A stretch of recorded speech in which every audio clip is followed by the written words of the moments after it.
안녕하세요. 라떼 언니 지혜쌤입니다. 오늘은 해피어라는 책 소개해 드릴게요. 해피어는 긍정심리학 교수 탈벤 샤르의 저서입니다. 그는 과거 이스라엘 스쿼시 전국대회의 우승 경험을 통해 성취가 행복을 가져다 주지 못한다는 것을 깨닫고 행복의 문제에 관해 탐구하기 시작해요. 하버드 대학의 행복한 열풍을 일으킨 그의 강좌를 모은 책 해피어는 출간 이후 지금까지 꾸준히 회자되는 대표적 행복학 스테디셀러입니다. 여러분 혹시 읽어보셨나요? 해피어 위스덤 하우스에서 출간된 책인데요. 제가 2007년도에 이 책을 읽고 굉장히 감동을 받았던 생각이 났고요. 얼마 전에 이와 유사한 책을 읽고 다시 생각이 나서 이 책을 정독을 한번 다시 했는데 이 안에서 제가 굉장히 감명과 그리고 삶의 변화를 일으킬 만한 깨달음을 받아서 여러분에게 소개해 드리는 거예요. 자, 그러면 지금 다시 소개해 드릴게요. 저자에 따르면 나는 행복한가? 라는 질문은 행복하지 못하면 불행하다는 뜻을 내포한 닫힌 질문이래요. 저자 탈벤 샤르는 행복한지 아닌지 묻기보다 어떻게 하면 좀 더 행복해질 수 있는가를 물어야 한다고 이야기합니다. 완벽한 행복이 아니라 좀 더 행복해지는 것을 추구하라는 거예요. 그가 이야기하는 좀 더 행복해지는 방법은 무엇일까요? 다음과 같습니다. 탈벤 샤르 교수의 행복 6계명. 첫째, 인간적인 감정을 허락하라.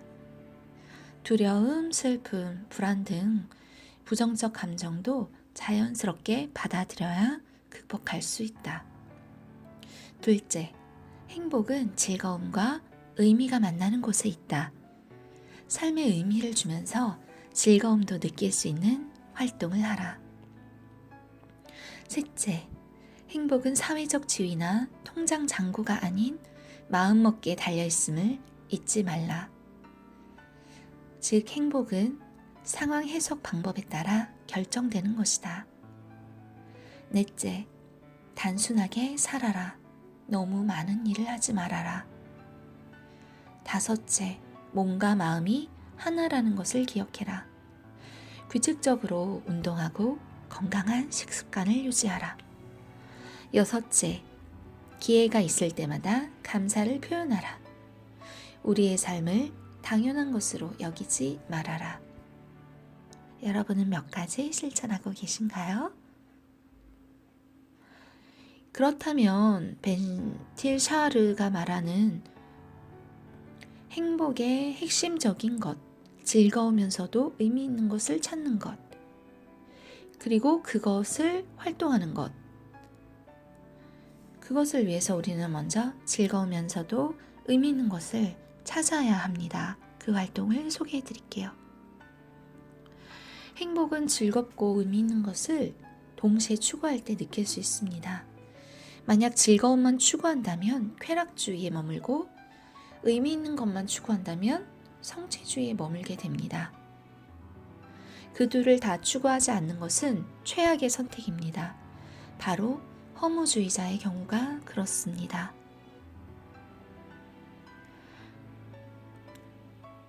그렇다면 즐거우면서도 의미 있는 것이 내게 무엇인지 어떻게 발견할 수 있을까요? 책에 나온 2가지 구체적 방법을 소개해 드릴게요. 첫째는 인생 도표 그리기예요. 우리 내면의 상태를 측정하기는 어렵지만 우리 삶을 행복과 관련해서 평가하고 삶의 질을 높이는 방법에 대한 통찰을 얻는 것은 가능하다. 우선 매일 하는 활동을 기록해서 얼마나 즐겁고 의미가 있는지 평가하는 것으로 시작할 수 있다. 잠자리에 들기 전에 몇 분 동안 하루를 어떻게 보냈는지 일기에 쓰고 반성해 보라. 예를 들어 미래에 이익을 주지만 당장 즐겁지 않은 활동을 하거나 의미도 즐거움도 느끼지 못하는 활동에 얼마나 많은 시간을 보내고 있는지 알아보자. 그러면 행복의 렌즈로 우리 삶을 평가하여 좀 더 의미 있고 즐거운 경험을 추가할 수 있다. 우리가 매일 하는 활동을 자세히 들여다보면 삶을 지배하는 기본 원칙 외에도 각자의 삶이 특별히 요구하고 필요로 하는 것이 무엇인지 알 수 있다.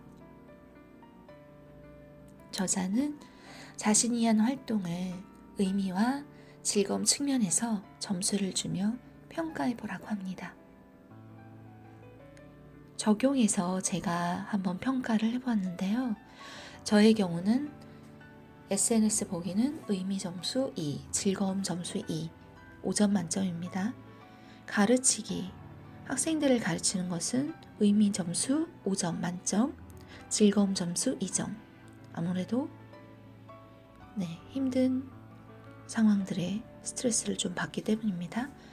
그리고 저녁 식사 만들기, 즉 요리하기는 의미 점수는 3대, 즐거움 점수가 1이네요. 글쓰기, 블로그나 페이스북 등의 글을 쓰는 일은 의미 점수 5점, 즐거움 점수 3점으로 꽤 높습니다. 책 읽기가 만점을 받은 항목이었어요. 의미 점수 5점, 즐거움 점수 5점. 그리고 나머지 또 만점을 받은 항목은 여행하기, 의미 점수 5점, 즐거움 점수 5점. 이렇게 그렇습니다. 두 번째, 문장 완성법을 소개해 드릴게요. 문장 완성법은 자긍심 운동의 아버지라 불리는 심리치료사 나다니엘 브랜든이 고안한 기법입니다. 불완전한 문장을 완성하는 이 단순한 기법으로 사람들은 인생에서 중요한 변화로 이어지는 깨달음을 얻고 있습니다. 저자는 빨리 떠오르는 생각으로 다음의 문장을 완성해 보라고 해요. 만약 내 삶에 대해 5% 자각한다면 나를 행복하게 해주는 것은? 그 예시를 잠깐 들어볼게요. 저의 경우는 만약 내 삶에 대해 5% 자각한다면 평화로울 것이다, 실수를 덜 할 것이다, 감사할 것이다, 운동할 것이다, 화를 내지 않을 것이다, 정리와 청소에 신경 쓸 것이다, 내면을 가꿀 것이다, 나를 행복하게 해주는 것은? 쭉 많은데 몇 가지만 읽어볼게요. 강아지, 꽃, 어린아이의 순수성, 사랑받고 사랑받는 것 등등입니다.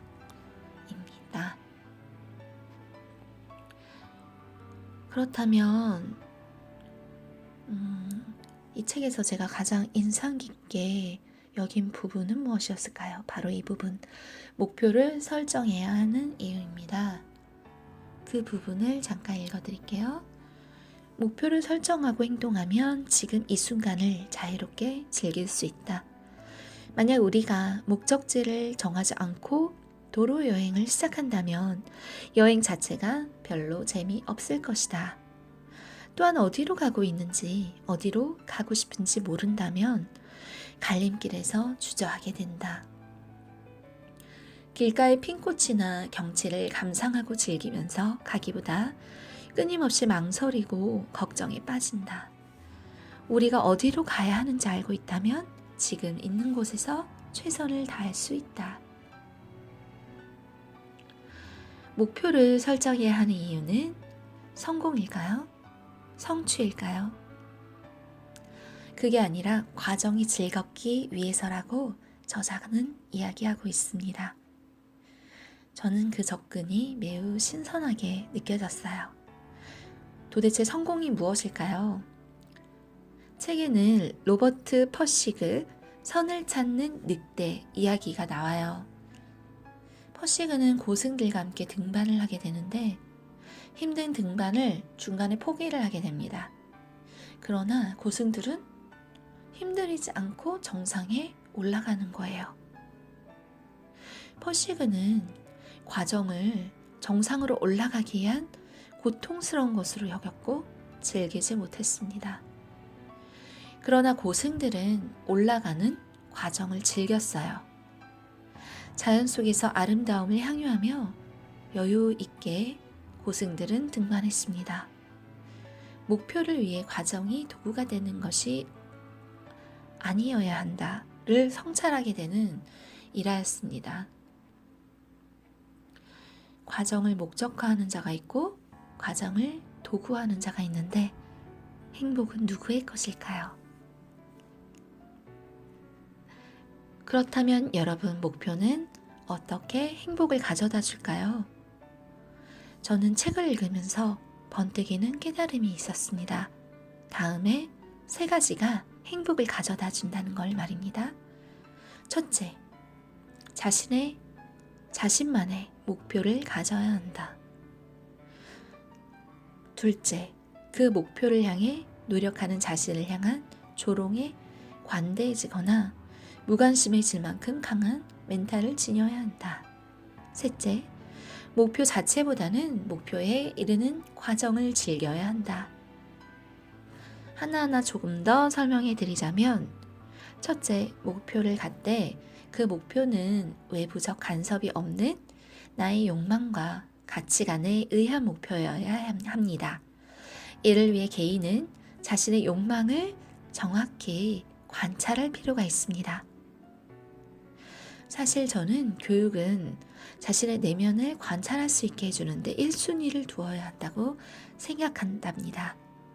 둘째, 목표가 세속적 관점에서는 우스운 것일 수 있습니다. 마치 말도 안 되는 것에 도전하는 모습이거나 세상이 중요하다고 생각하는 가치가 아니라 그게 아닌 것을 목표로 잡을 수도 있는 것입니다. 그렇지만 자신이 원하는 목표라면 그것을 향해 뚝심 있게 가는 용기가 필요합니다.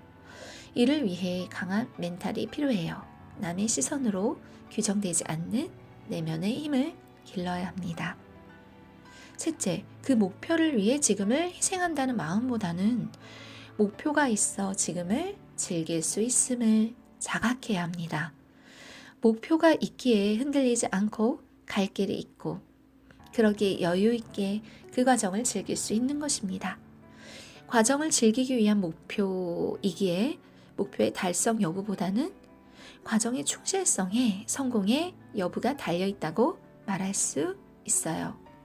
이런 의미에서 성공은 성취보다는 행복과 맞닿아 있는 말이 될 거예요. 자, 이 책은 행복에 관한 합리적 제안을 하는데요. 잠깐 꽃들에게 희망을이라는 책 이야기를 해볼게요. 이제는 고전이 되어버린 책이죠. 꽃들에게 희망을의 한 장면이 떠올랐어요. 모두 한 방향으로만 가고 있는 애벌레들을 따라가게 된 호랑나비 애벌레는 거대한 애벌레 기둥을 만나게 돼요. 어디로 가는지도 모른 채 너나 할 것 없이 오르고 있는 그 기둥을 주인공 애벌레 또한 발버둥치며 올라가지만 결국 그 올라간 정상에는 아무것도 없었답니다. 이야기처럼 우리는 쉽게 남이 가치 있다 생각하는 것에 가치를 두는 심리적 오류를 자주 범합니다. 애벌레들은 올라가는 것이 남들이 다 올라가기 때문에 경쟁적으로 자기들도 올라가고 싶어 했고 이 일이 그들에게는 가치 있다 생각하는 일이 되어버렸어요.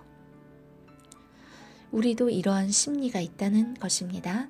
진정한 자신의 바람에 대해서 아는 자만이 남의 욕망이 아닌 자신의 욕망을 꿈꿀 수 있죠. 따라서 그러한 오류, 즉 남의 욕망을 따르는 오류에서 자유로울 수 있습니다. 사실 행복이 정확히 무엇을 정의하는지는 알 수가 없어요. 자, 철학자마다 행복에 대한 정의가 다르고 사람마다 정의가 다를 수 있습니다. 마치 플라톤 시대부터 이어온 존재란 무엇인가라는 질문이 아직도 현자들, 즉 철학자들이나 학자들 사이에서 논쟁 중인 것처럼 말이에요. 따라서 나는 행복한가라고 묻는 것은 어쩌면 부질없는 질문일 수 있습니다. 어떻게 하면 좀 더 행복해질 수 있는가? 라는 것을 물어야 합니다. 그렇게 물으라는 저자의 제안은 굉장히 합리적입니다. 저자의 말로 바꾸어 볼까요? 어떻게 좀 더 행복해질 수 있는가는 어떻게 좀 더 재미있으면서도 의미 있게 살 수 있는가로 바꾸어 물을 수 있을 겁니다. 여러분은 재미와 의미가 만나는 그 교집합 부분에 무엇이 있나요? 이 부분을 발견하는 것이 행복의 첫 단추가 될 것입니다.